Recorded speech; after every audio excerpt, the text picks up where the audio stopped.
Okay, hi everyone. Just while people are joining the webinar, I'll introduce the speaker, which is Richard Blagrove today. And Richard is an expert in strength and conditioning. He's an academic. He's published multiple papers on the topic of resistance training for endurance athletes. And he's also a former colleague of mine. We worked together at St Mary's University in Twickenham, which has got a endurance performance and coaching center, which produces a lot of good runners. Richard's got a lot of experience working with a range of runners, because when I was at St Mary's as well, often I'd be testing athletes in the lab, and I would refer the endurance athletes to Rich for some strength and conditioning coaching. But Richard also worked with the athletes on the performance program who go on to things like world championships and Olympics. So he's got a lot of experience in this field. He's published 2 books, I believe that's right, isn't it, Rich, on resistance training for endurance athletes. One, his most recent one is more of an academic textbook style. And the other book, which I'll link to when I send out notes at the end of the webinar, is for the general population, really accessible, actionable coaching points, and I would recommend that. So the format of these webinars for people that have not joined previous ones is I've taken and received a few questions from students at Oxford Brookes and other universities. And also I've saved some questions that I've been asked on social media, specifically about resistance training for endurance. And what I'll do is I'll put these to Richard, and we'll just have a brief discussion about each one. And I'll try and get through as many as possible in the webinar. And you can also ask questions as well. So using the chat function, if you have a question, then just type it in there. And if we have time, I will ask Rich the question. Okay, so I think what's probably a good idea to get us started, Rich, is could you just explain what you did for your PhD? Because I think that's a really nice introduction to this area. So what you did and kind of what you found. Yeah, absolutely. So yeah, firstly, thanks very much for the invitation to join you on the webinar this morning. No problem. So yeah, my PhD was looking at, I guess, generally the effects of strength training in middle and long distance runners. And I had a focus on the post-pubertal adolescent age group with 2 or 3 of the studies that I did.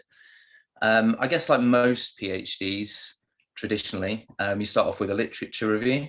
And what I realized quite early on is that there'd been quite a lot of literature that had looked at the use of strength training with middle and long distance runners, but there hadn't been any paper that had sort of systematically and quite rigorously examined all of that literature to kind of come up with a bit of a consensus and try to identify gaps in the literature. So I undertook a systematic review to start off with. I guess unsurprisingly, it showed that strength training is beneficial for middle and long distance runners in terms of improvements in running economy, time trial performance, and also some anaerobic factors like maximal sprint speeds. And there was one paper that looked at anaerobic capacity as well.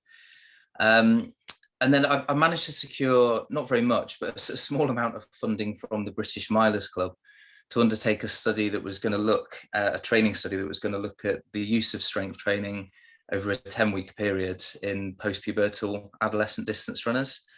And part of the rationale for that was, well, there's only really been one study that's looked at this age group, and it was still, certainly in 2015, still a kind of quite controversial for young distance runners to be engaging with, well, heavy weight training especially.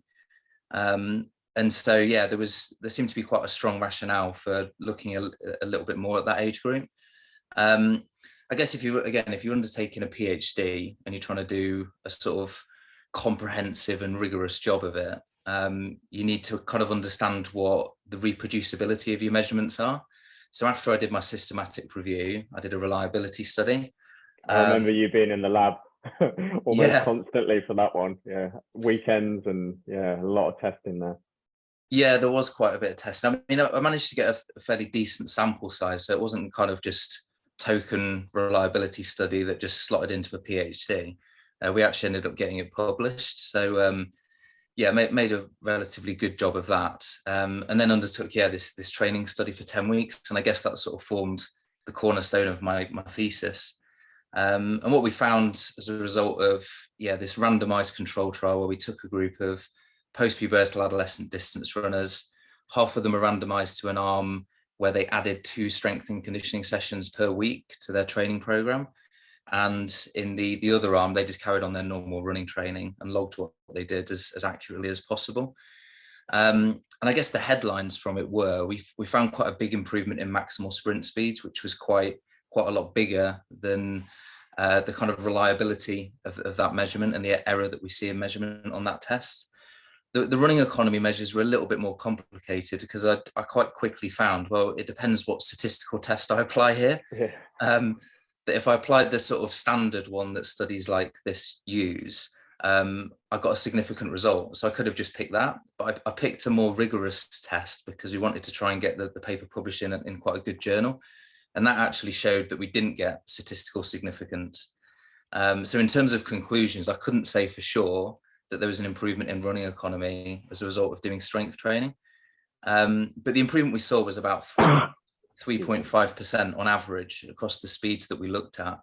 And there wasn't really any change at all in the control group. And so we just fell short of significance, but we kind of speculated there was something going on in terms of a trend, as it's known. A trend towards and I mean, I won't get into all of the stats because it's not very exciting, but we use something termed magnitude-based inferences, which have taken a bit of a hammering in the academic literature since that paper was published, not because of my paper, but just more generally. And we found that the intervention was possibly beneficial compared to a control group, which there was no benefit at all. I had a couple of other studies in my PhD. We did quite a big survey with 2,000 runners, just to kind of try to examine how much engagement there was with strength and conditioning in the running community. And that sort of formed part of the basis and rationale for some of the other studies that we did. And then I did an acute crossover study, which was essentially trying to manipulate the warm-up before runners engage with like tempo or threshold continuous running type sessions. Like some of the listeners might have heard of this phenomenon called post-activation potentiation, which we termed post-activation performance enhancement because we weren't 100% sure of the mechanisms which were at play. But essentially what we did is we had 2 conditions with the same running group. One condition where they came into the lab and did some high intensity plyometric exercise, and the other condition where essentially they did like a kind of placebo-y type warm-up, which we knew wasn't going to kind of activate the neuromuscular system in any way. And then we saw an acute improvement in running economy as a result of doing the high intensity plyometrics.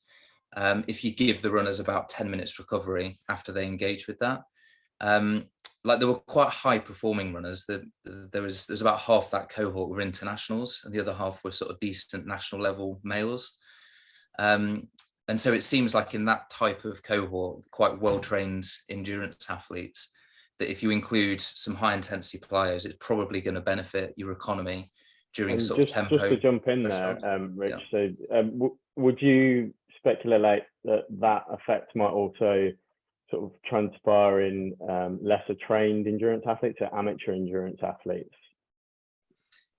Yeah, I'm not too sure. I mean, most of the literature in that area kind of suggests that if you're strength trained and at least you're skilled in the exercise that you're using to get this potentiation effect, then it's useful and you get a benefit for subsequent performance.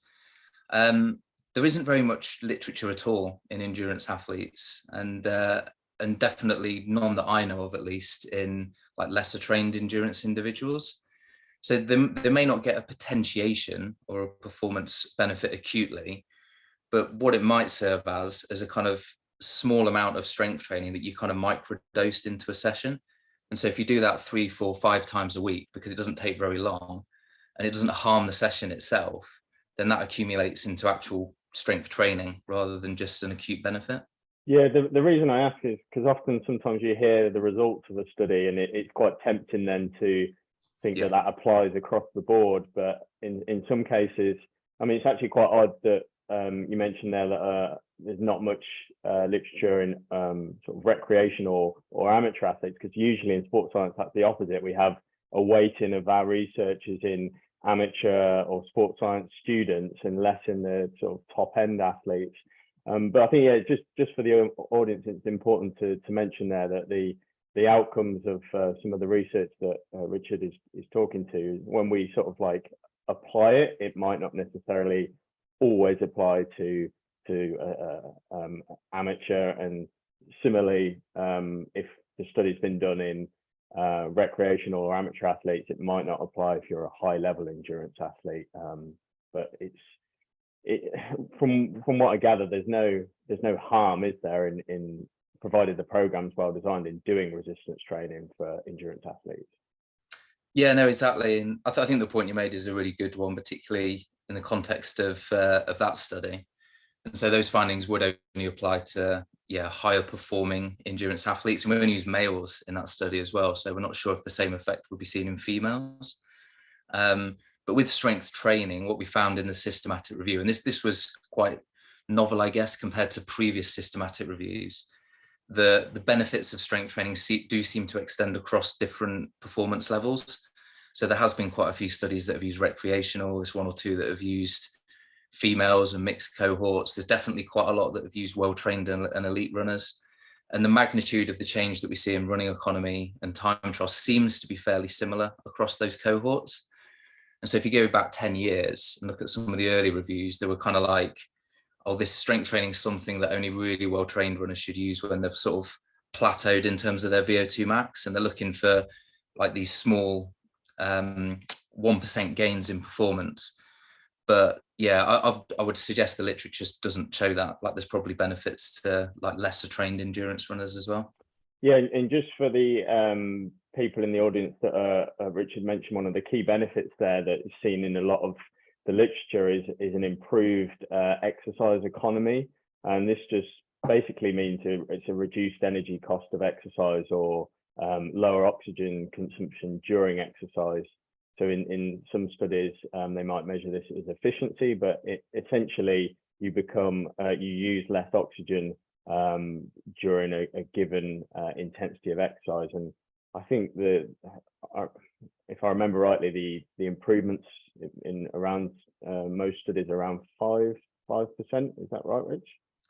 Yeah, there was a meta-analysis done just before our review, and yeah, that showed an average of about 4%. But the improvements range anything from like 2% up to, I think one study found about 16%, right. But generally about 8%. I think it depends how hard the stimulus is. Like, some studies hit the participants pretty hard with 3 sessions a week, some quite intense plyometrics, and they seem to, if they survive the intervention, they seem to get quite a big jump. Whereas the ones that are a bit more, I guess, real world, sort of realistic, like moderate dosages, seem to get 3 to 4% improvements. Okay. What we'll do now is I'll go on to some of the questions that have come in, and I think as we go through these, they're probably going to answer other questions, if that makes sense.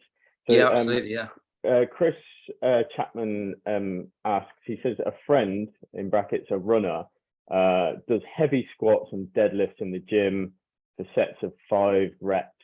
Can you explain to me how this benefits endurance more than using a lighter load and doing high repetitions? And the reason I ask this question is I think it opens up one of the kind of maybe key misconceptions about resistance training for endurance athletes. But I'll let you answer the question, Rich.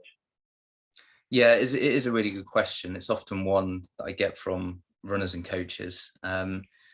So let's start with this. So in terms of like the intensity of resistance training to start off with, without getting too scientific, like running economy seems to be limited by like a number of different physiological parameters and systems in the body. But it's like, for me as a strength and conditioning coach, what's important is there's definitely biomechanical and neuromuscular factors that feed into how efficient and economical an athlete is.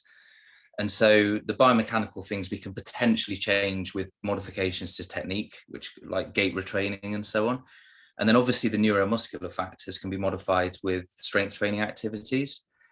And so there's, yeah, so if we're trying to get an improvement in neuromuscular qualities, so things like motor unit recruitment, firing frequency of those individual motor units, changes in stiffness to tendons, and other qualities that are linked to plyometric or stretch shortening cycle qualities, like it's probably best to pick the stimulus or the kind of stress to the body, which is gonna get improvements or magnify the adaptations to those things as much as we possibly can. And so quite often those exercises or training activities might not necessarily look a lot like what a runner's doing. And the same would go for any other sport. It might not look like the skill or the activity that the athlete's actually preparing for, if that makes sense. And so if we think about the best way to get a strong neuromuscular stimulus, like one strategy is to lift very heavy weights, but we obviously need to set an athlete or a participant up in an environment which enables them to do that as safely as possible. So quite often that is going to be exercises like fairly heavy back squats, Romanian deadlifts from the ground, because athletes can move through like a fairly decent range using extension patterns at their ankle, knee and hip, and therefore provide quite a strong stimulus to their neuromuscular system, rather than trying to say, well, we're training for running, so let's try to simulate in some way the running technique and then load, I don't know, the joints or the limbs in some way. And you don't really get quite as strong a neuromuscular stimulus to the body.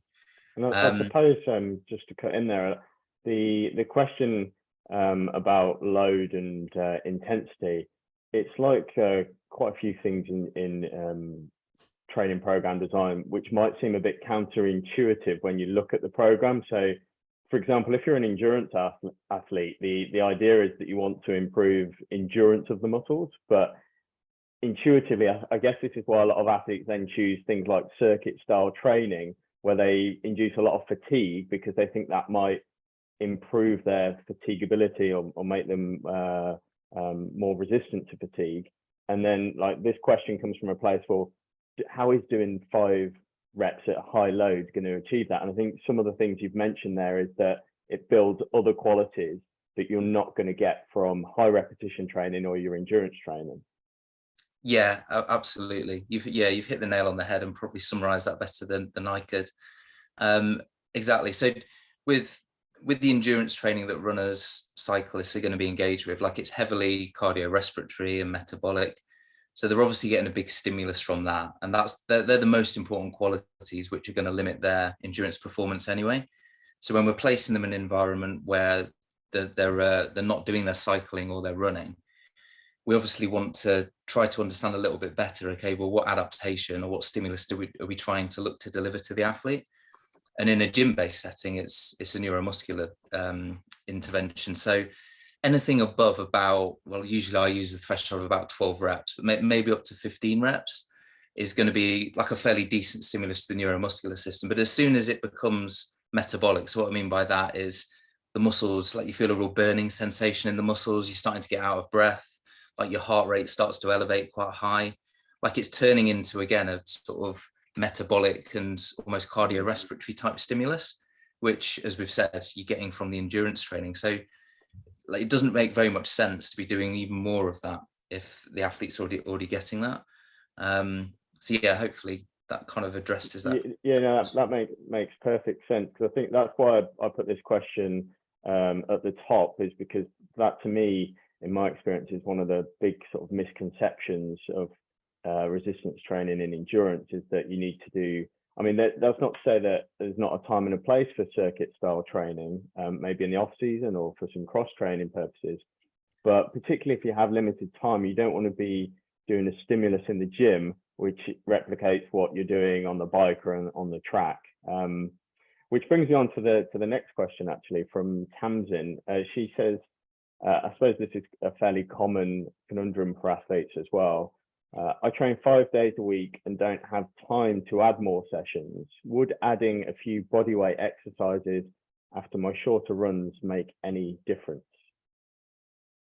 Yeah, another really practical and important question, and again, one I get quite a lot from runners. That yeah, I appreciate most runners, particularly a recreational level, are very busy. Like they've got busy lifestyles in terms of family and work and social commitments, and the priority is always going to be running if you're trying to get better at that sport. So I mean, what I generally tell runners is doing some things better than nothing. That if they add a small amount of body weight strength type training, even if it's after runs, that's better than doing nothing at all. But I think with my kind of coach's hat on, what I usually do with runners is sit down and try to figure out a kind of sensible and manageable way that they can incorporate as much strength and conditioning into their program as possible, and so it's optimal for them. So it's not just kind of like a token gesture after a couple of runs each week. And so, I mentioned it before, but one strategy that we've potentially got is, instead of saying, okay, well, the research says add 2 strength training sessions a week, is split those strength training sessions into smaller, more manageable units.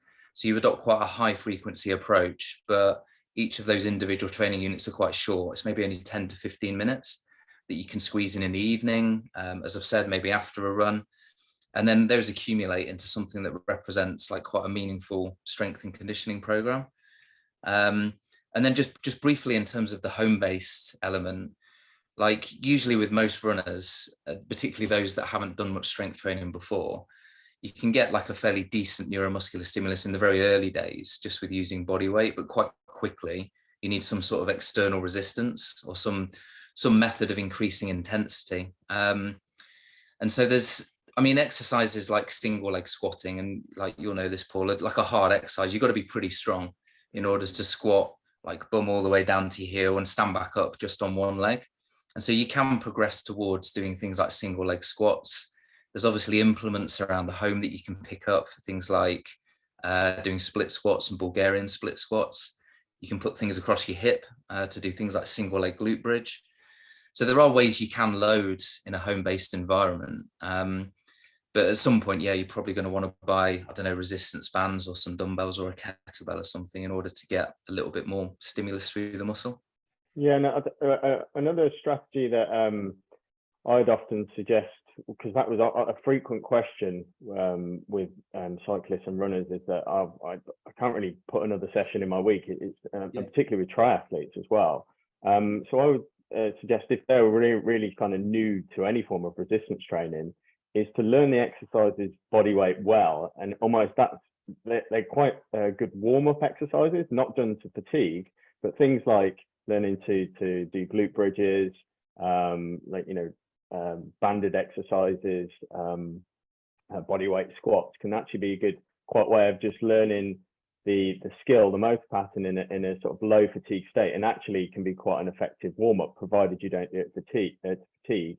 And that way you're kind of getting a 2-for-1 in a way. And then, as you say, you can build on that. And then I like that idea of, instead of saying this is a resistance training session, you could say it's a unit. So it might be, say, 2 exercises.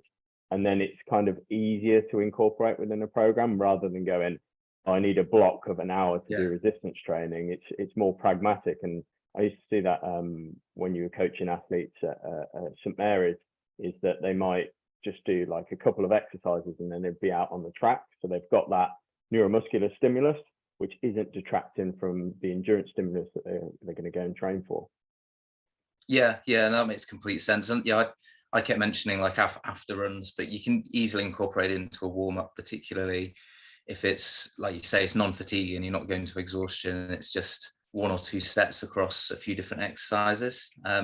There's actually a couple of very successful running groups in America with athletes that have won medals at like Olympic and world level that incorporate that type of approach. Like they almost do they call it like a little pre-habby routine, or an activation routine. And when you actually look at what they do, you're like, well, that's actually it's almost like a meaningful little session of S&C activity. And then they don't really do a lot else. But when you look at how many times they run a week, they're running like 10, 11 times a week. Like they're actually doing that little 15-minute block 10 times a week. So they do it before every single run.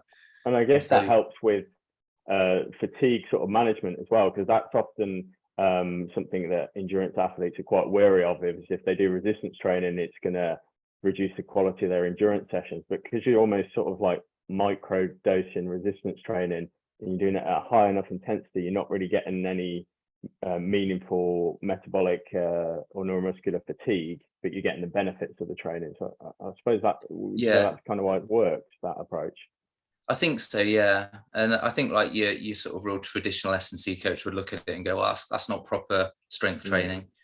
But I mean, these athletes and groups, they haven't necessarily got access to a gym, and they're not willing to add, like we've said, an extra 2 1-hour sessions per week. So yeah, it's a very practical way of incorporating some S&C in. And they're doing most of those exercises with resistance bands as well, and some static sort of isometric positions. And so I think they are getting a small neuromuscular stimulus. And when you do it a lot each week and you do it week in, week out, like that's got to add up. They mainly refer to it as kind of injury prevention, but I think it's probably got a performance benefit as well. Yeah, no, I suppose the other thing as well to bear in mind is intent as well. And you have to have like really high quality exercise or perform the exercises with really good technique, and not just sort of an arbitrary or just including them just to tick a box. If the intent's not there and you're not executing them properly, you're probably not going to get the benefits. And so I did used to see quite a few runners and they'd be on their phones whilst doing like banded sort of clam exercises and things, and I think, is that actually doing anything for them, because they're not really focusing on what they're doing? Yeah, exactly. And they maybe do 20-30 repetitions and they're straight into the next exercise. So it's very much a low intensity sort of muscular endurance dosage, which we've already spoken about, rather than, as you say, sort of like focused high effort and intent just for short periods of time before having a bit of a recovery and then moving on to the next exercise. Cool. I'll move on to the next question from Andy. It's a good one. Really interested to get your take on this.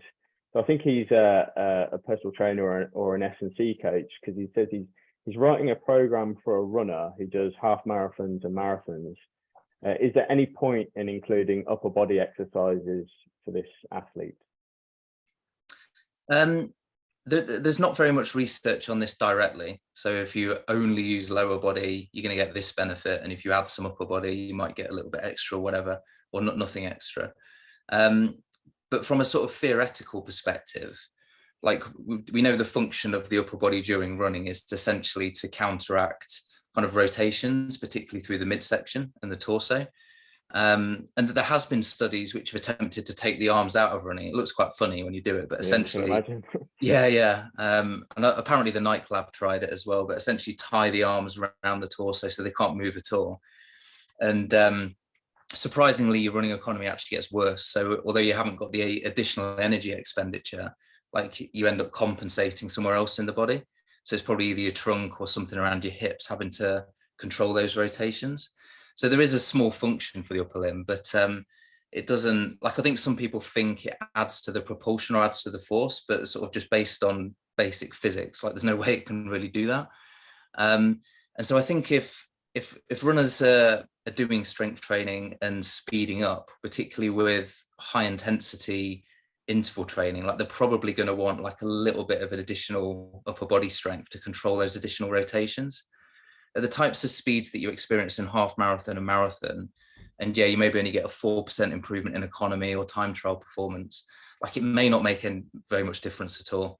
And so if a runner's short on time, or they don't want to do any upper body work, like I can't imagine it's going to make very much difference if they've got the lower body work in place. That's the important thing. But if they're doing sprinting or they're doing high intensity work, like, and you've got stronger legs to propel you forward, like you're generating real meaningful force for you, then you probably need some additional upper body strength to counteract or just be efficient during that movement. And what about in cycling as well? Because that used to be something I would be asked by cyclists who were like, well, you know, why would I need to do any upper body training? Would a similar thing apply there, do you think? Yeah, I've not done quite as much with cycling, so not given it quite as much thought, but I think so. I mean, I know at British Cycling, they place quite a big emphasis on the degree of trunk movement and the kind of swaying that you get from side to side. and they know that that's a factor that influences efficiency on the bike.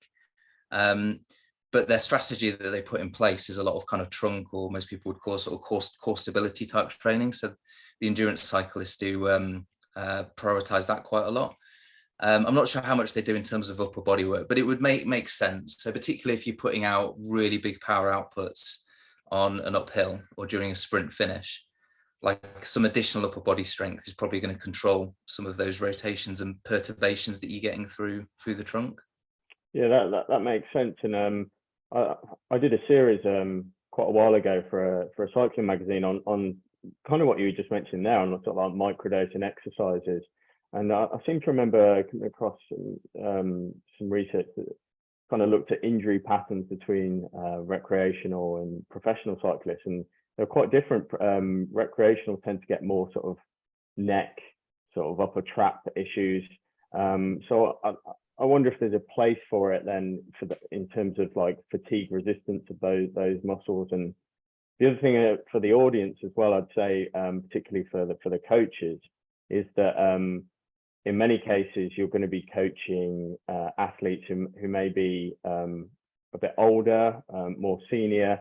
So whilst performance is important, it's maybe worth including upper body exercises just for sort of like health benefits as well. And I don't know if you'd agree. Yeah, you almost read my mind there, Paul, because I was actually just going to say that the conversation so far has very much been about performance, but particularly with older individuals, or those that are they're just conscious about their health.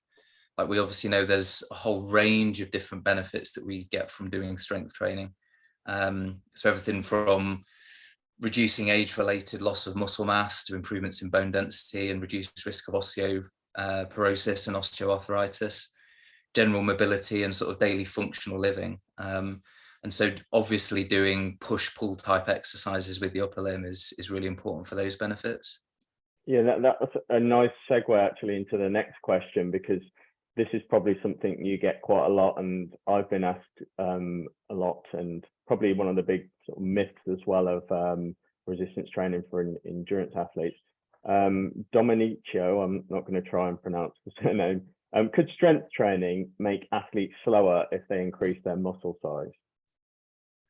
Yeah, again, really important question, this one. So just to answer that question directly, if there was to increase muscle mass significantly, so by several kilograms, it probably would slow them down. But what we know, so as part of my systematic review, we had body composition as one of the variables, and out of the 26 studies that we had in the review, I think 23 had measured body composition on some level, like some more accurately than others. But out of those 23 studies, I think 21 of them didn't show any change at all in body mass compared to the control group. So we were fairly sure that over a period of sort of 3 to 4 months of strength training, you don't get any significant increase in muscle mass compared to running only. And so the benefits that you're getting from the strength training seem to be mostly neural in nature, and maybe some changes to kind of passive tissues. I guess what we don't know is if you engage with resistance training for like a year or 2 years, like real longitudinally, whether you get any change in muscle mass, which then might negatively impact performance. I guess if your VO2 max and your sort of critical speed and lactate thresholds, like these other physiological parameters, are improving, like it might offset that very small increase that you get in muscle mass. So you may not notice it at all. But it's something that we want to be avoiding. Like if we were to engage with high volumes of resistance training, like 3 or 4 times a week, like a bodybuilder would, or somebody that's actually looking to gain muscle mass, that's probably going to slow you down. And it might also detract from the sort of endurance training that you're doing. But with a couple of sessions a week of moderate volume, there doesn't seem to be very much risk, at least in the kind of medium term. Yeah, I think that draws upon an important point. Actually, muscle gain or hypertrophy is actually pretty difficult to achieve. Some people think, if they're going to look at a weight or do a few bodyweight exercises, that they're going to sort of grow into a bodybuilder. But if you ask anyone actually training for hypertrophy, it's quite difficult to actually accrue a lot of muscle mass. So if you're doing a lot of endurance training, and you're particularly like you mentioned there about sort of micro doses of resistance training, that's not going to be enough, anywhere near enough stimulus to achieve muscle growth. And because as you mentioned there, one of the key drivers we know in the hypertrophy research is actually the volume of resistance training you do. So in effect, because if you're endurance training significantly more than resistance training, it almost sort of knocks out that as a meaningful possibility that you're going to grow muscle. Something cyclists used to be quite wary of, because particularly if they were doing like long climbs, they didn't want to increase body mass at all. But as you mentioned there, it's not something that seems to have been reported in the literature, and I think it's quite unrealistically you're going to grow appreciable muscle if you're just doing a couple of training sessions a week.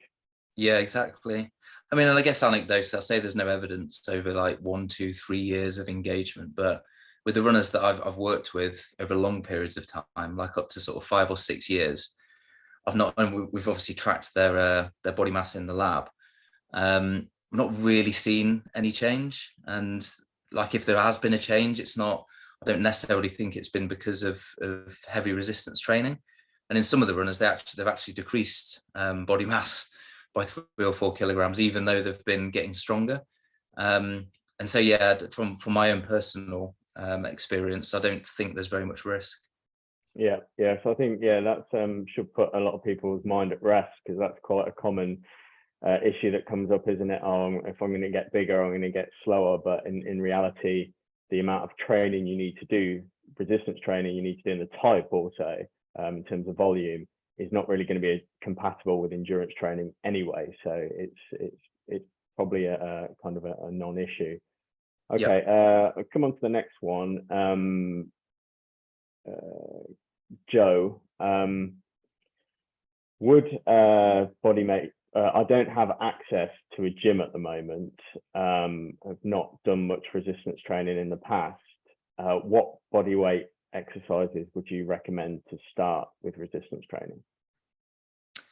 Yeah, we touched upon this a little bit earlier, Joe, but it is a really good question that is worth elaborating on for sure. And I'm certainly I've not come on this webinar to try and sell gym memberships or anything. Like, not trying to sell you the Oxford Brookes student gym membership rates or anything like that. And I appreciate a lot of runners, that they can't necessarily afford to get a gym membership, or they haven't got the motivation to sort of travel to a gym, because running is obviously a really accessible sport where you literally step out the front door and you can go and run. But in a home-based environment, so we'll assume initially you've got nothing, so no resistance bands or like kettlebells or anything like that. Like I would do exercises like glute bridging, or if you've got a fairly sturdy chair, you can do things like a hip thrust, and we can obviously do those on one leg to make it a little bit more challenging and intense. I think probably the exercise I value most, if I was to pick one across most runners I've worked with, is kind of like a dead leg step up. And so if you stand laterally, most people have got stairs in their house, discriminating against people who've got bungalows here. But if you've got stairs in your house, if you turn laterally or side onto your stairs and you stand on the bottom step, and then if you keep your knee of the free leg completely extended and pull your toe to your ankle, and then flex on the standing side until you feel your heel just lightly touch the ground, it's almost like a kind of partial single leg squat, but it's semi-supported. So I call that exercise a dead leg step up, and it's really challenging in terms of hip control, but you'll feel quite a big stimulus through the quads as well. And so I'd definitely place that exercise in the program. You can obviously do split squats, and then the Bulgarian split squat that I referred to before is essentially elevating your rear leg. And so that's sort of pivoting off a chair or a sofa or something like that. And that just places a little bit more stress on the front leg, so it's a little bit more intense in nature. And then you can ultimately progress that into reverse lunges and in place forwards lunges, and then walking lunges if you've got a little bit of space outside. So that's a kind of hip hinge pattern, a step and a lunge pattern. There's obviously squats, but I think people kind of will plateau with that quite quickly because it's a bilateral exercise. You can do press ups at home. They're a fairly easy upper body exercise. And one thing we haven't spoken about too much is plyometrics, which is sort of jumping, hopping, bounding type exercises. Like you don't actually need any equipment at all to do those. And so if you've got a little bit of space, either in a back garden or a patio area, or maybe if you live on a fairly quiet road, you can start off with exercises like kind of pogo jumps. You can grab a skipping rope if you've got one and do some skipping. And then exercises like a sort of simple A skip, which is like a sort of running motion with an extra bounce between each step, and a kind of straight leg skip are quite good. And then some kind of zigzag hops or some lateral hops are quite beneficial in terms of kind of motor control. So you've got, kind of 10, 12 exercises there that would easily form a couple of sessions a week, or as we said, you could spread through the week. And I know you're far too humble to do this, Rich, so I'll do it for you. But Rich's first book on resistance training for endurance athletes has got all those exercises in them with pictures and coaching points. So anyone looking like Joe to start out with body weights style exercises and wants to know a bit more about the execution of them, I'd recommend looking that up on if you just Google it and Rich's name. It's a really good resource. And that actually, you just no worries. You just tied into another question actually there with plyometrics. So one of the other questions I remember was why should you include plyometrics for an endurance athlete? So you mentioned some of the exercises there, and these are more explosive in nature than your standard resistance training. But what physiological stimulus are you getting from those, which is different to a conventional resistance exercise, something like a leg press, for example? Yeah, I'll try not to make this answer too long because it could be. Yeah, I think firstly, in terms of, so the neuromuscular stuff aside, like if you think about particularly bounding as quite an advanced level plyometrics exercise, like bounding essentially looks exactly like running. Like it's biomechanically, it's not too dissimilar at all. You're just taking, I guess, further steps with each individual stride. If we kind of go one back from that, if we think about hopping, so just bouncing along on one leg at a time, and then you think about doing pogo jumps or jumping over hurdles or on or off boxes, you can kind of see with all of those exercises that, like visually, movement wise, they don't look too dissimilar to running. And so in terms of a kind of transfer of training, like we see benefits to plyometrics fairly quickly. And I think that's one of the reasons that we've got this kind of biomechanical similarity compared to some of the resistance training techniques that we've spoken about. And then in terms of the neuromuscular stress, essentially what we're trying to get from plyometrics is we're trying to hit the ground with what we call like a bigger eccentric load. So an eccentric muscle contraction is where the muscle's lengthening under tension. And so every time our foot hits the ground during running, like we're experiencing a kind of eccentric loading at the muscle tendon complex at the ankle, knee, and the hip to some extent as well. And so what we're trying to offer the body is more eccentric loading. So what comes with that is slightly higher levels of force production. Like we need to cope with that force, so it's slightly higher rates of force development. And we also give the body more energy. So we're trying to encourage the tendons to store that energy and then return it and sort of propel us into the next stride. And so, yeah, we can potentially increase maximal strength because we're offering the body like higher magnitudes of force. We can definitely improve rate of force development and sort of explosive strength.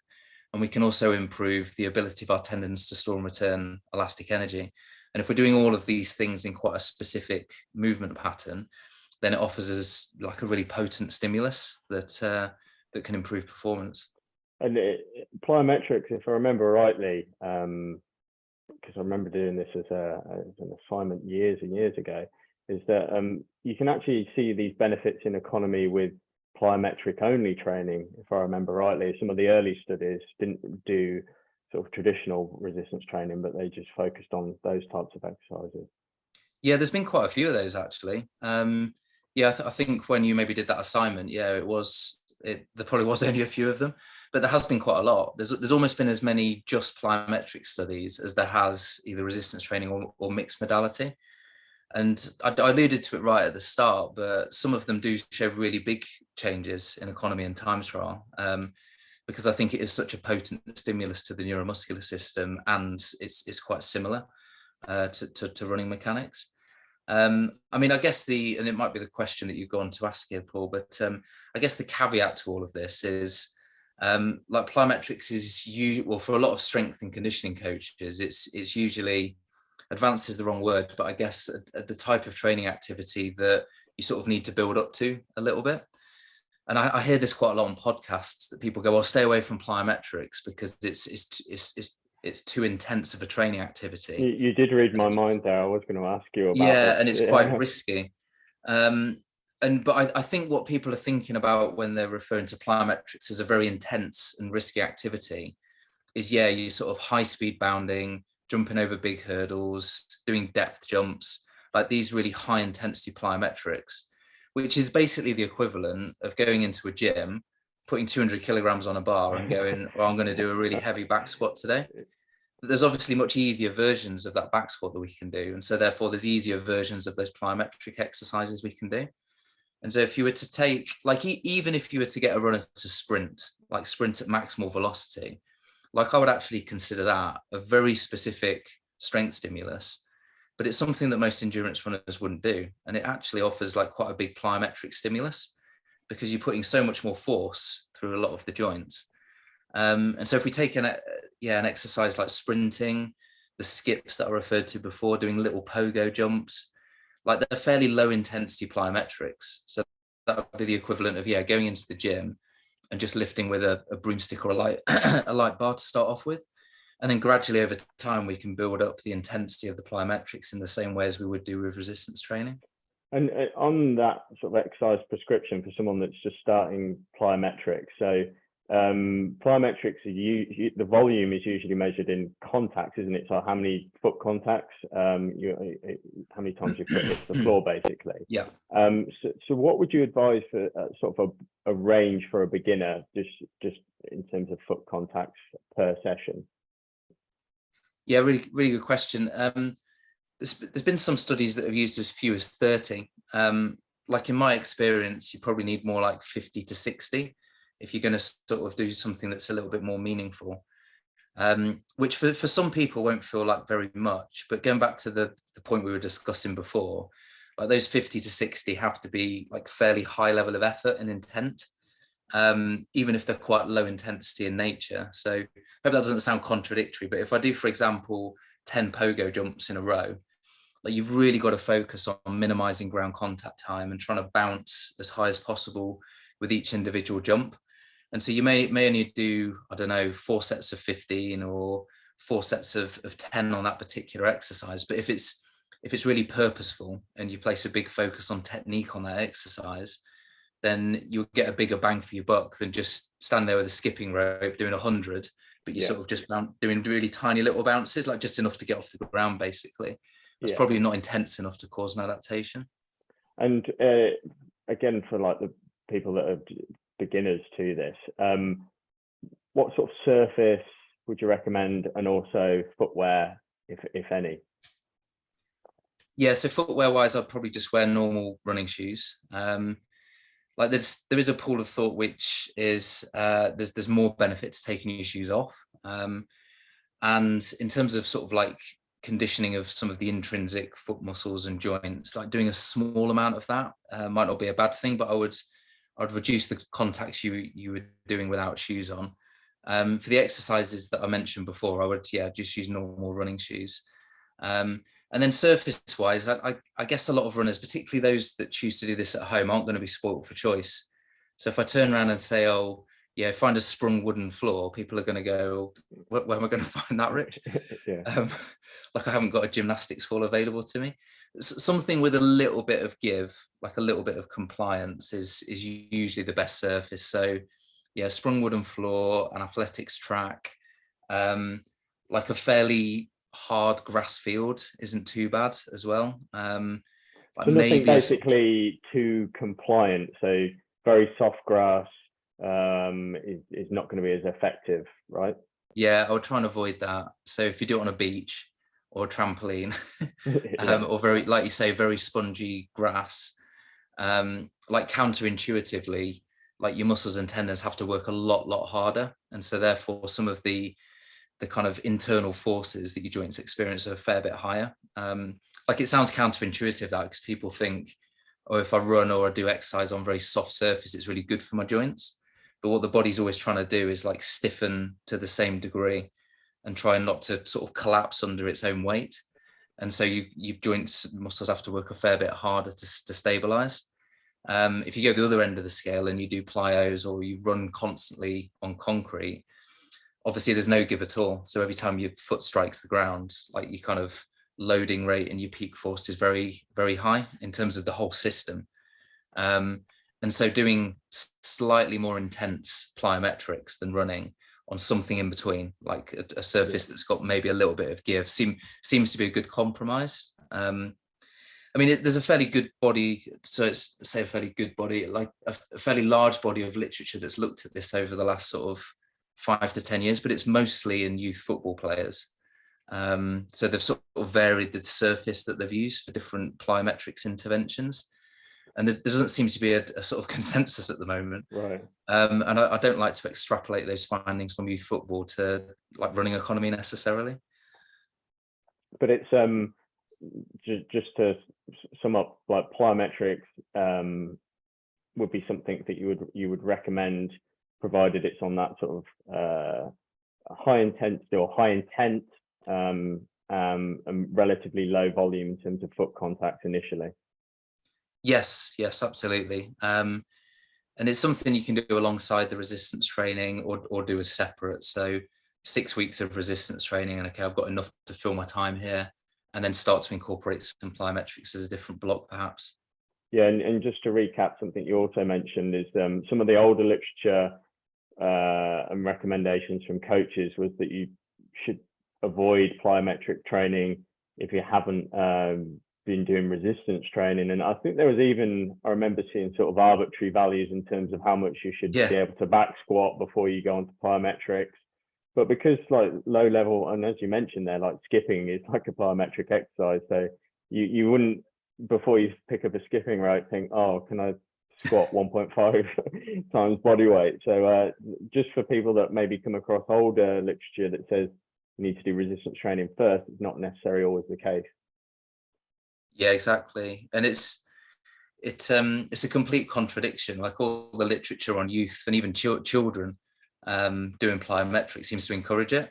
And so you've got that, and then you've got, and also in older individuals, it's like, oh, it's really good for bone health and so on. And then in the middle, you've got, okay, athletes have to be able to squat twice body weight to do plyometrics. Like, that doesn't make any sense. No, it doesn't. No. We've got this continuum of intensity like we have with any type of physical training. And so we need to apply that in the same way. Cool. I'll answer ask you to answer one of the live questions that's come in, because I always think people that have stuck around to the end deserve to have a question. And this one is actually from someone we both know, a former colleague many years ago, Richard Twine. He says, oh, yeah, awesome. This is a how long's a piece of string question. Some general strength levels that your athletes achieve that tends to be ballpark for the group in exercises would be interesting. So for example, deadlift, squat, etc. I think what he's asking there is like, yeah, broad range that some of your athletes have built up to in terms of the loads. Yeah, really great practical question, Rich, and nice to hear from you, by the way, Rich. If it's all right, Paul, just really quickly in the background, I'm just going to quickly pull up I did a piece of consultancy work for an organization about a year ago, and I did a bit of a task of just pulling together or a combination of my own normative data that I've collected over the years, and then some normative values from other S&C coaches that work with runners, including some books. Yeah, really useful. It's for the consultancy work. It was one main thing that they were after. And so it was quite a useful exercise just for me to sort of consolidate my own figures, I guess. So for counter movement jump, so I separated them out into middle and long distance, because some of the international 800 meter runners that I've worked with can quite comfortably counter movement jump over 50 centimeters, whereas an Olympic marathon runner won't get anywhere near that, but they're operating on the same relative level in their event. So counter movement jump for males in the middle distances, like anything on under 38 doesn't seem to be great. Anything over 45 is I would consider excellent. And then the female values are about 3 to 5 lower than that. 30 centimeters. Just for people, a counter movement jump is when usually you have your hands on your hips, you drop down and then jump up as high as possible. So you have a counter movement before you do the jump. Sorry, carry on. Yeah, thanks. And then for long distance, so this is 5 kilometers up to the marathon, like anything less than 30 centimeters for a male is poor. Anything over 38 is pretty good. So 38 on a sort of absolute scale across sports doesn't sound great, but for a marathon runner, it's pretty good for a male. And then again, females about 5 centimeters less than that. 30 centimeter drop jump as a measure of reactive strength index. So this is essentially stepping off the 30 centimeter box, hitting the ground, trying to spend as short a time in contact with the ground as possible, and then bouncing back up. For a middle distance runner, anything over 3 is excellent. Anything under 2 is quite poor. And then actually for the longer distances, I found the same. Like I think the actual numbers that the athletes would get might be a little bit different, but in terms of reactive strength index, then that's fine. I've got some others in terms of like repeated hopping, and this is a test that I've used a bit from British Athletics. Could you just explain what that test is before you? It's the reason it's probably not worth going into in too much detail is you either need a force plate. Right. Okay. Yeah, we'll skip that one. Yeah, or you need a jump mat that can save about 80 to 90 jumps, and then you can analyze the whole 30 seconds. And there's not very many jump systems that do that. you sort of need an opto jump or something, but we've used that quite a lot as a way, and this isn't to contradict what we said earlier about sort of metabolic priorities, but you get like a fatigue index across that 30 seconds. And so it just gives you an indication of like how much tolerance, particularly the ankle complex, has got to repetitive loading over and over again. And typically the better runners, they seem to be able to hold on to their reactive strength index, their plyometric, a little bit better than runners that aren't plyometrically trained at all. So it's been quite sorry, do you have any sort of norms on body weight repetition? So for example, single leg calf raise or that type of thing that maybe someone could like do at home and see how they compare to a benchmark. Yeah, definitely. These are some of the ones that I was about to come on to. So single leg calf raise test. So this is standing with the ball of your foot on a step, dropping your heel down for 1 second, and then pushing back up to the top of the range for 1 second. If you can do 30 of those on each leg, that's not too bad. Anything less than 15 needs a little bit of work. Wow, and that's the same again. Yeah, that's the same across middle distance and long distance. And yeah, I would say that's quite an important test for me, and it's an easy field-based one that you can do at home. We've used the single leg hamstring bridge test quite a lot, which is similar principle, 1 second up, 1 second down, but for your heel on about a 45 centimeter box or chair, and then just a very slight bend at the knee. So essentially you drop your hips down towards the ground 1 second, drive back up to the top, so you've got alignment between knee, hip and shoulder, and how many repetitions you can do of that to that tempo.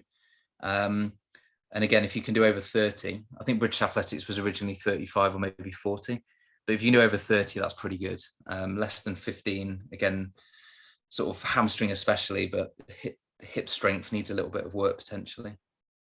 Cool. And have you got any values for sort of what I know this is going to be quite a broad range, but like conventional strength training exercises like a RDL or squat, what would sort of the more sort of advanced athletes be working up to in terms of a load? Yeah, I don't have any testing values for this because it's not, surprisingly, it's something that I don't tend to test very much, like 1 rep max, or we sometimes do isometric quarter squat, but again, that's very kind of lab-based test. So a bit more anecdotally from the weights room, like a middle distance runner male, they should be able to do 3 reps at about 110 to 120 kilograms for a back squat. Male longer distance runners will be more like 80 to 90 for 3 repetitions. And then for females, middle distance, trying to think, yeah, something around about 80-ish for 3 repetitions. Cool. And then for female longer distance runners, probably more like about 60, 70-ish. Cool. That just gives us sort of a broad figure, and for the audience, that's not to say that you've got to work up to those loads. Don't dive straight. These are athletes that have been training for a while, and they're under supervised S&C programs with Rich and others. So yeah, it's always good not to kind of look towards a figure that experienced athletes are hitting, which I used to see that quite often actually, where someone would report what a Tour de France cyclist power output is over an hour, and I think, yeah, but you're comparing with all due respect, you're an amateur cyclist, comparing yourself to like literally someone that's the best in the world, and I guess it's human nature, isn't it, to kind of benchmark like that. But yeah, those just make those are sort of like top end athletes. Yeah, exactly. And I think that the weights room training experience is obviously the main thing. And the other thing, just very briefly, because I know we want to move on, and yeah, Rich Twine, who asked the question, will be aware of this, is when you're comparing things like back squat and deadlift, it depends on the technique that's been employed. Yeah. And so some people will report in the literature, the athletes were back squatting 180 or whatever, but they're maybe only doing a quarter squat. And so if you speak to any coach and you say, what do your athletes deadlift or back squat, it depends what technique they've really employed and how strict they've been on enforcing that technique. So I'd take those sorts of things with a pinch of salt if you're hearing massive numbers, especially. Yeah, and it always, that's one of the key tenets of S&C, isn't it? Is individualization. So it's working up to a relative load for you that's appropriate. So comparisons across groups can sometimes, be a bit, be quite misleading, particularly if you don't take into account, as you mentioned, sex and body mass. But yeah, thanks for those data on different tests. That's really interesting. We've gone over an hour actually, Rich. So sorry to that's fine. Extended it a little bit, but so I'll draw things to a close there. There is another question. Oh, it's just thanks for answering. Cool. So yeah, thanks very much for answering all those questions, and I hope everyone's found it useful. Thanks for your time. And what I'll do is eventually, when I get around to it, I'll post a recording of this session for people that have attended, but also registrants that haven't able to. So yeah, I hope you can join me for the next one. And thanks very much, Rich, for your time.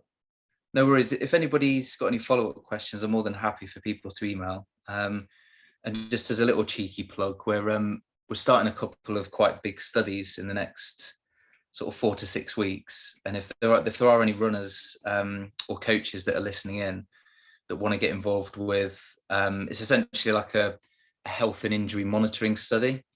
That there's probably more in it for the participants than there is the researchers for a change with this one, because it's basically health screening, and then all we need back in return is training and injury data.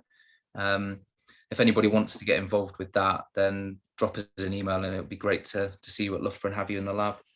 Cool. And just before we sign off, do you just want to give the details of the your first book that I mentioned?